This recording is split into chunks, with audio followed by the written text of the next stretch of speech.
जय माता जी। कथिए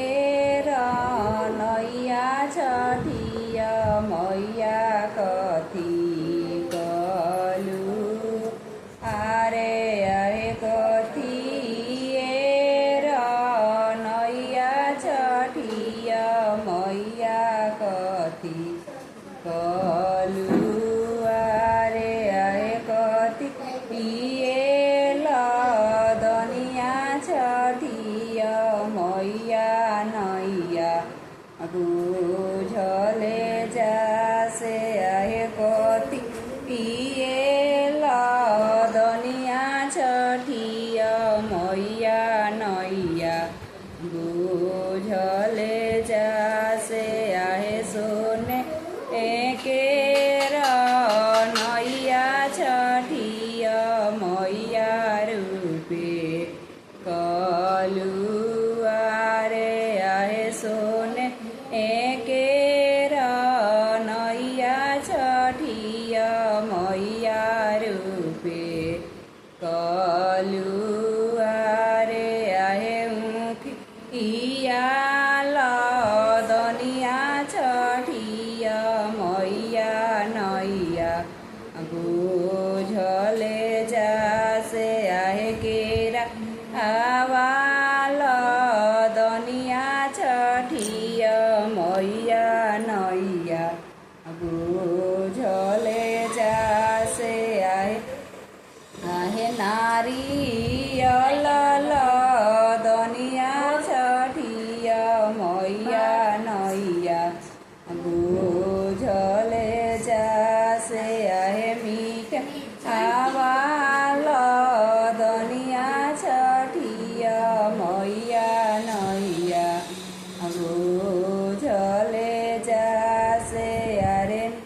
नारियल दनिया छठिया मैया नैया बुझले जासे अरे चून हरिल दनिया छठिया मैया नैया बुझले जास जीरावा वैसन ननद पातर चौरा वैसन हम खेली होए ननद आसिया बोला करे पलमिया आत हम प्रभु जी सो अभी होए ननद आसिया बोला करे पलमिया तो हम प्रभु जी सो अभी किया तो हरोए अभी छेड़िया किया तोरा लौड़े यहाँ होए भाभी की लाई हम के आवेलू बोल मरे डासा आवेलू होए भाभी की लाई हम के आवेलू बोल मरे डासा आवेलू नहीं मोराए